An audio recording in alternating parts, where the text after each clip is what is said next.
Look at your smartphone for a moment. That dark glass screen feels like the summit of human progress, the final proof that history has always moved in one direction, upward. That is the story we were taught. First, human beings hid in caves and feared fire. Then came the wheel, then the steam engine, then computers, satellites, and the internet, as if civilization were nothing more than a staircase, with us standing proudly on the highest step. We often look back at our ancestors with quiet arrogance. We imagine their greatest dream was to pile stones into pyramids and survive past the age of 30. But what if that straight line was never real? What if we were not the first people to hold sophisticated technology in our hands? Deep beneath the earth and far below the ocean, archaeologists have uncovered objects that seem to appear too early, thousands of years before they should exist. Some devices appear to rely on physical principles modern science only recently began to understand. Others resemble computers from a world before our own. There are even ancient batteries producing electricity in an age when much of Europe was still living in darkness. Today, we travel backward into 6 extraordinary discoveries that seem almost impossible. We will encounter ancient disaster sensors that may have worked with astonishing precision. We will step into the strange world of Roman nanotechnology and ask why so much knowledge vanished. And the first discovery begins with a machine that may have saved thousands of lives in an age when many still imagined the world resting on myth. To understand its power, we must return to ancient China in the 2nd century AD.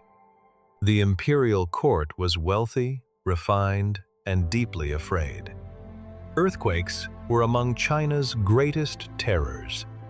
They came without warning, shattered cities, and buried entire communities beneath stone and dust. To the Chinese, these disasters were not merely movements of the earth. They were messages from heaven. A quake could mean the emperor had lost divine favor. It could inspire panic, rebellion, and the collapse of a dynasty.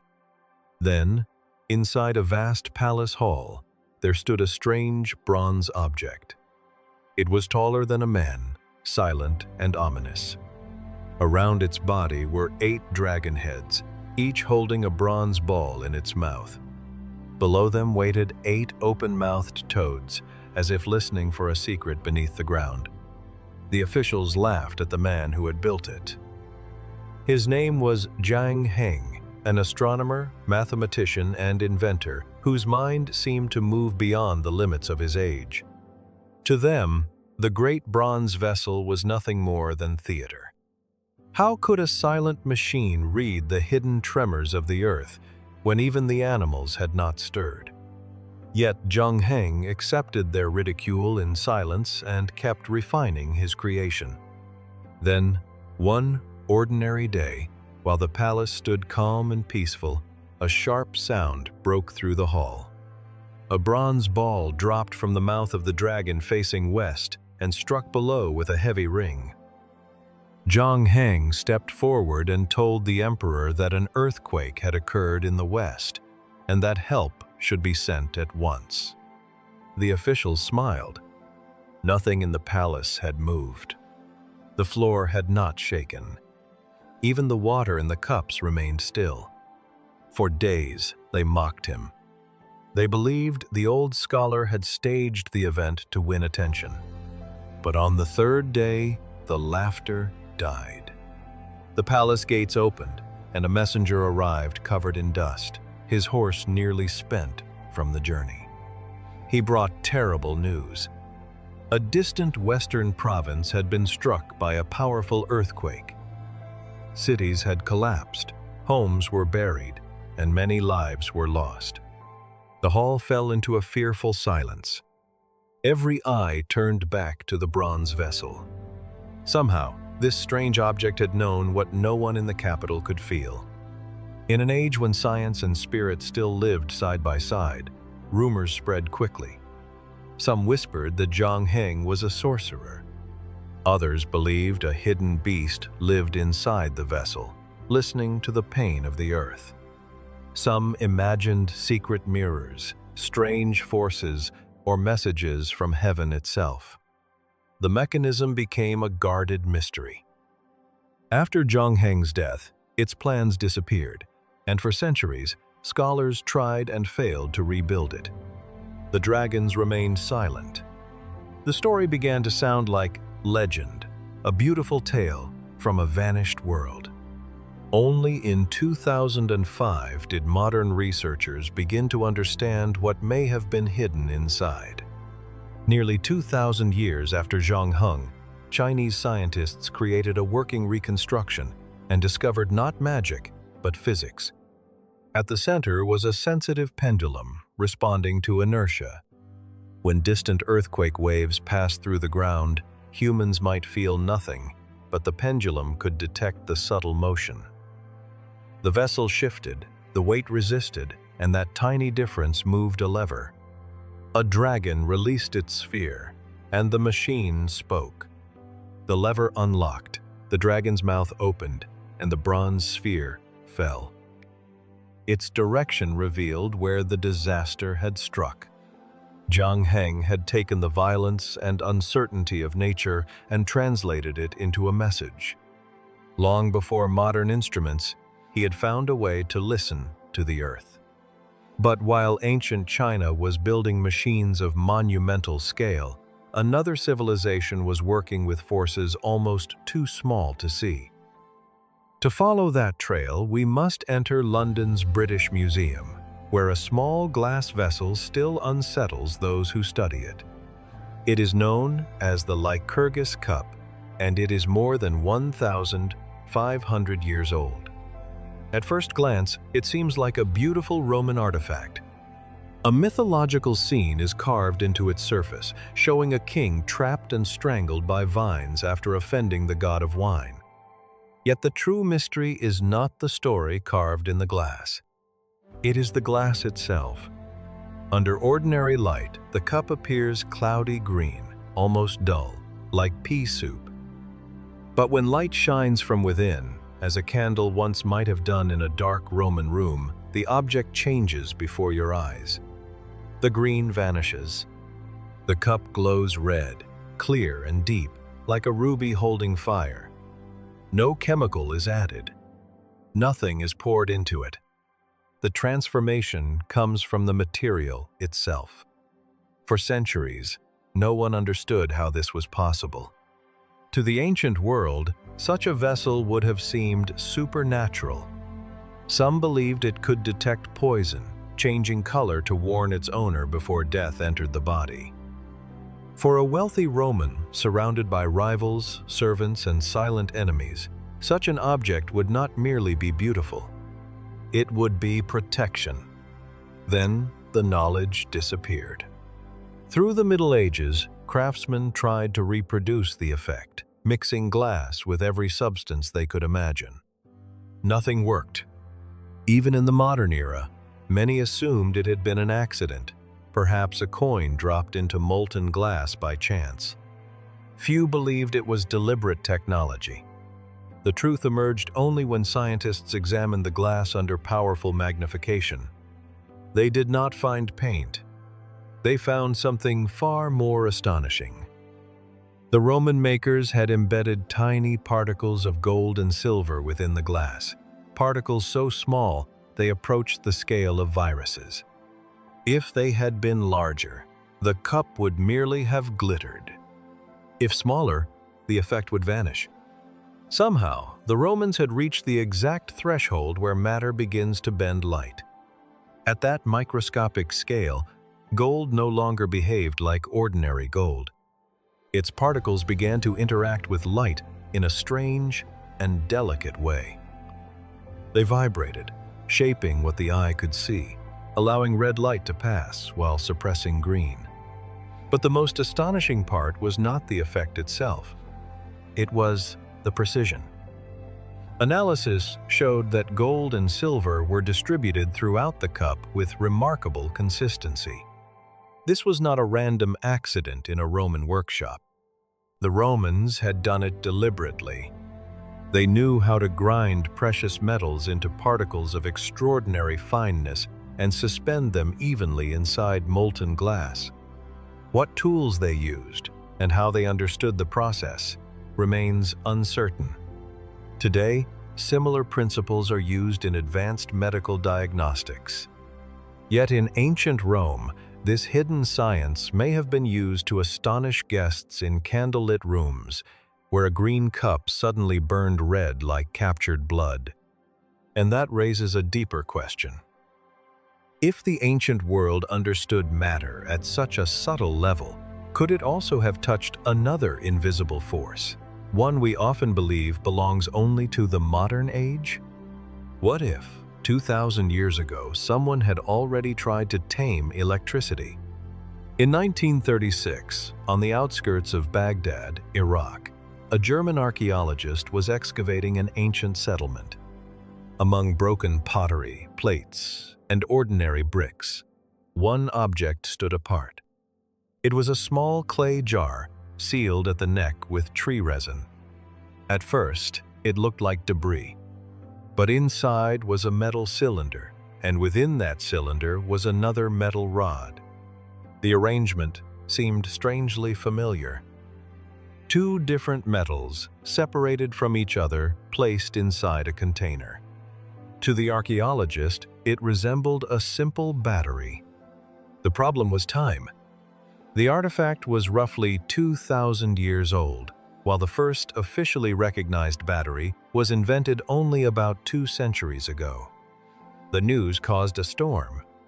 Mystery seekers wondered why ancient people would need electricity at all. Some pointed to images in Egyptian temples that looked, to modern eyes, like giant light bulbs. They argued that electricity had once lit the pyramids, explaining the absence of torch soot in certain chambers. Others imagined priests using electric shocks to terrify believers with the wrath of the gods. Eventually, researchers tested the idea. They built a replica, filled it with vinegar, and the device worked. It produced a weak current, about half a volt. Not enough for a light bulb, unless many jars were connected together. Those small jars could never have lit the pyramids.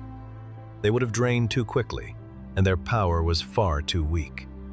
So what were they for?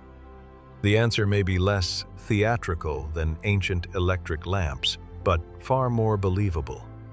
They may have belonged to jewelers. In the ancient world, artisans sold objects that appeared to be gold, though beneath the surface they were often copper. For a long time, scholars believed this effect came from mercury, metal leaf, or other dangerous methods. But experiments revealed another possibility. If a copper statue was placed in a gold solution and connected to a simple battery, the current could make gold settle evenly across the copper surface. The craftsman may not have known words like electricity, current, or electron. To them, it was simply a guarded technique. Add an acidic liquid. Connect the metals. Watch copper take on the skin of gold. It was not magic. It was profit, born from an invisible force they may have learned to use without fully understanding. And yet, energy alone is not civilization. To master a force, one needs a machine capable of measuring, calculating, and controlling it.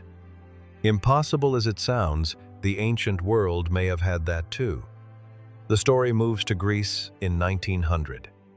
A group of sponge divers was caught in a violent storm and took shelter near the island of Antikythera. To pass the time, the captain sent a diver into the deep. When the man resurfaced, he was terrified.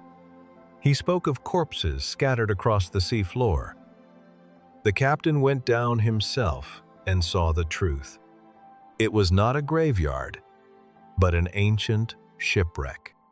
The bodies were statues, half buried in sand, waiting in silence for centuries.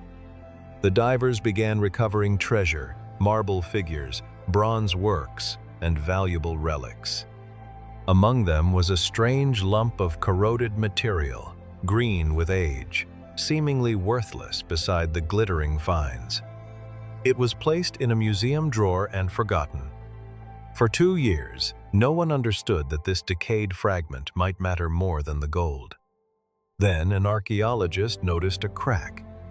Inside was a tiny gear, cut with astonishing precision. It should not have been there. To many scholars, gears of that complexity did not belong in ancient Greece. It felt like finding a machine from the future sealed inside the past. Skeptics called it a fake. Some claimed a modern clock had somehow fallen into the wreck. Others insisted the Greeks built temples, not computers. But the object remained silent and undeniable. It became known as the Antikythera mechanism, one of the strangest machines ever pulled from the sea. The mystery began to open only when powerful X-rays revealed what the corroded lump concealed. Inside that rusted block was not a simple mechanism. It was, in many ways, the first known computer in history. Imagine a small wooden box containing a delicate system of about 30 gears, all working together in silence. A single knob controlled the machine. Turn it, and the pointers displayed the movements of the sun, the moon, and the wandering planets. But the device went even further. It accounted for the moon's irregular motion, the way it sometimes appears to move faster and sometimes slower across the sky. Long before later astronomers described such patterns with formulas, someone had already translated them into bronze. The mechanism could predict eclipses years in advance. It may even have displayed details that helped priests and scholars interpret whether an eclipse was fortunate or ominous. In one small device, the ancient world had compressed the heavens into gears. We still do not fully understand how craftsmen carved such tiny, precise parts without modern machines. But the evidence remains. They had built a computer. And if they could create machines to measure the sky, would they have used mechanical wonders in daily life? The answer seems to be yes. In the temples of Alexandria, they even created what we might call robots. Alexandria in the 1st century AD was one of the great cities of the ancient world, alive with scholars, merchants, engineers, and priests. Its library drew minds from across the Mediterranean. But for ordinary people, the most powerful experiences were found in the temples, where belief needed signs, and crowds came hungry for miracles. The priests understood this human need. They knew people wanted proof that the gods were listening, and they gave it to them not with sorcery, but with engineering. Imagine you are a farmer or merchant standing before a magnificent temple during a festival. In front of you rise enormous bronze doors, twice the height of a man, and impossibly heavy. They are sealed shut. A priest steps forward, but he never touches them. Instead, he approaches a small altar near the entrance, speaks a prayer, and lights a fire. The flames rise. Smoke climbs into the air. The crowd grows silent. Then a deep sound stirs inside the temple. Heavy metal groans, and the great doors begin to open by themselves. No servants appear. No ropes can be seen. From the darkness within, a torchlit statue watches over the crowd. People fall to their knees.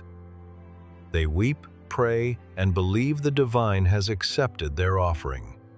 When the altar fire dies, the doors slowly close again, as if the unseen power has withdrawn into silence.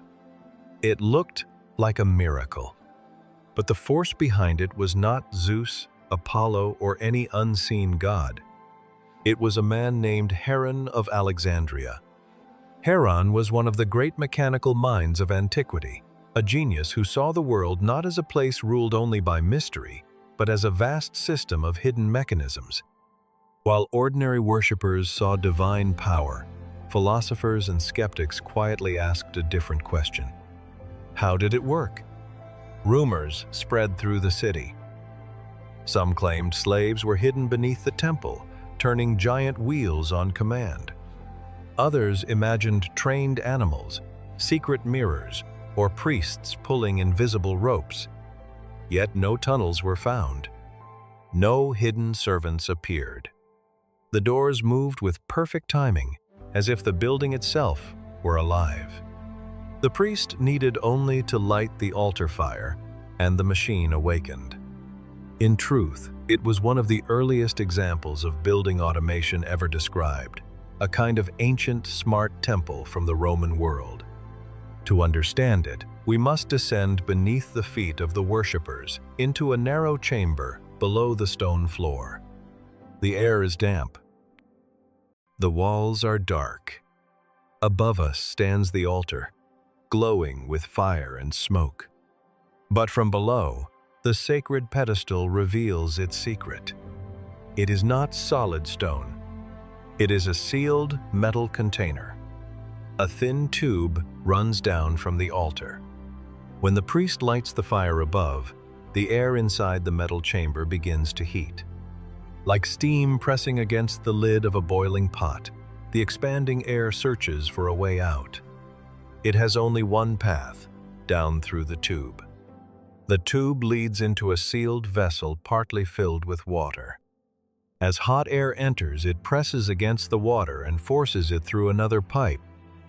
That pipe carries the water into a suspended bucket. Slowly, the bucket grows heavier, pound by pound. The bucket hangs from a rope running across pulleys. As its weight increases, it sinks. The rope tightens. Hidden shafts begin to turn. And above, before the astonished crowd, the massive bronze doors open by themselves. When the altar fire dies, the air cools, the pressure falls, and the process reverses. The water returns. The bucket lightens. The shafts rotate back. And the doors close, leaving the people convinced that heaven had spoken. As the air inside the altar cooled, it contracted, creating a partial vacuum. Water was drawn back from the bucket into the hidden vessel. The bucket became light again, a counterweight lifted it, and the great doors closed. Heron had created something astonishing. It was a machine that transformed heat into movement, a silent servant powered by fire. But temple doors were only one part of his strange mechanical world. Heron also invented something that sounds almost impossibly modern, a vending machine. At the entrance of the temple, worshippers could receive holy water, but only after paying for it. People had been taking too much for free, and the temple found a mechanical solution. A person dropped a copper coin into a slot. The coin fell onto a lever inside the device. Its weight tilted the lever, opened a valve, and holy water flowed from a spout. Then the coin slid off into a container. The lever returned, the valve closed, and the water stopped. A coin entered. Water appeared. Simple, brilliant, and profitable. Heron filled Alexandria with wonders. He designed mechanical theaters that performed short plays, self-loading crossbows, singing birds, and machines that seemed alive. But this leads to one of the most haunting questions in technological history. If Heron understood pressure, steam, air, pulleys, valves, and motion, why did he stop at temple miracles and entertainments? Why did the ancient world never take the final step? Because in his workshop, Alexandria may have held the seed of an industrial revolution almost 1,700 years too early. Imagine Heron's workspace, loud and smoky, smelling of oil, hot metal, and ash. Drawings lie across the tables. Models of levers and strange bronze parts crowd the room. And in the center stands a device wealthy visitors likely saw as a clever toy. Heron called it the Aeolipial, the ball of Aeolus, the god of wind. Picture a bronze cauldron over a fire, with water boiling inside. Above it, held by two thin tubes, is a hollow metal sphere that can spin freely. Two curved nozzles extend from the sphere like miniature jets. As the water boils, steam rises through the tubes into the ball. Pressure builds. The steam escapes through the curved nozzles, and the sphere begins to turn. At first, it rotates slowly, then faster still until it becomes a blur of bronze and steam, spinning with terrifying speed. The sphere became a blur, whistling, vibrating, buzzing, and radiating heat. Heron's guests likely watched with cups of wine in their hands, amused by the spectacle. To them, it was a dancing ball, a clever party wonder, another marvel from Alexandria's restless genius. They saw entertainment. But from the 21st century, we want to cry out. Because this was not merely a toy.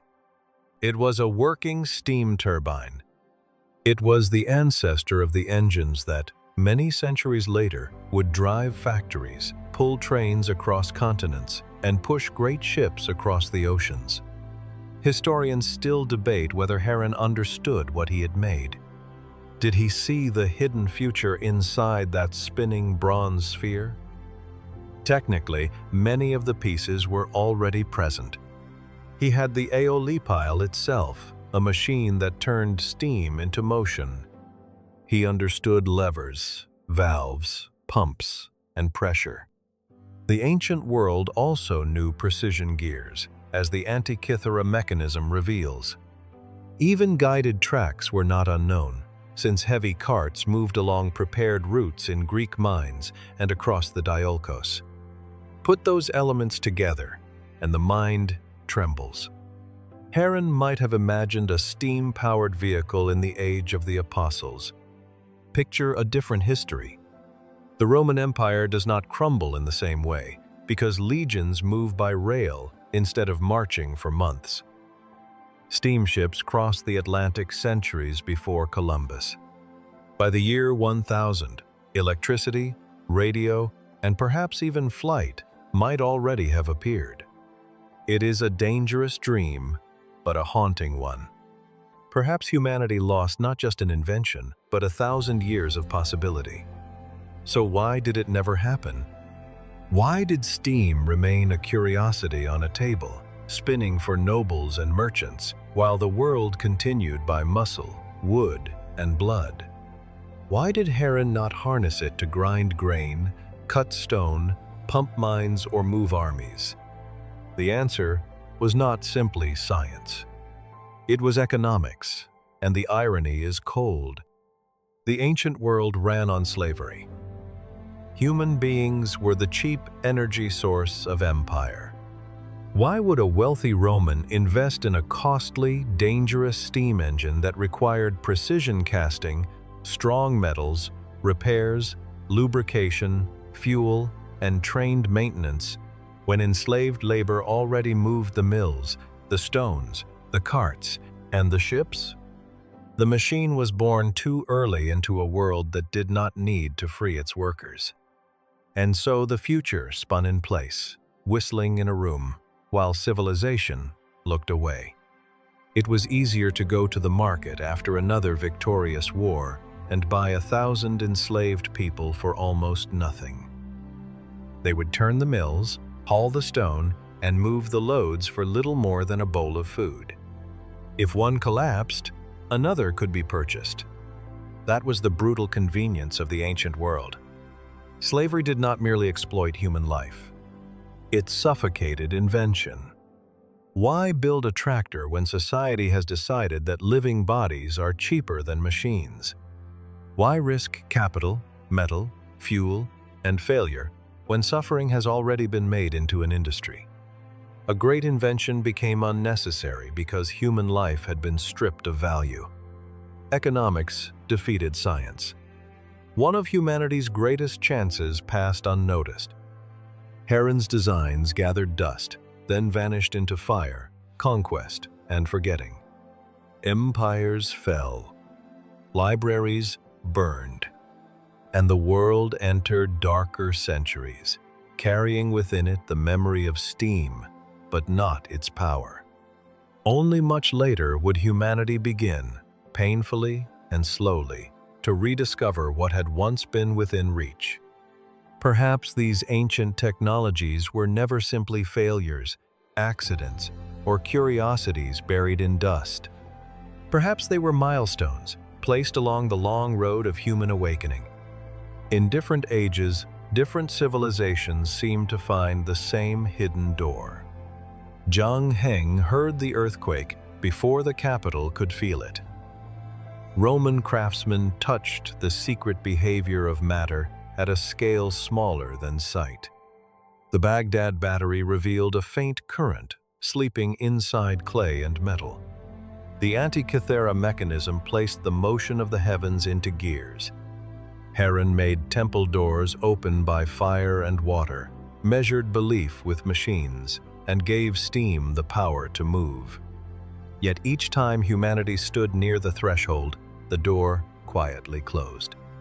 Maybe the ancients did not imagine airplanes, railways, electric cities, automated factories, or artificial intelligence. Maybe they only touched the first principles. But the time had not come. The circumstances were incomplete. The human mind was not ready. So knowledge appeared, then faded, preserved in rituals, temple wonders, luxury objects, fragments, legends, and shipwrecks at the bottom of the sea.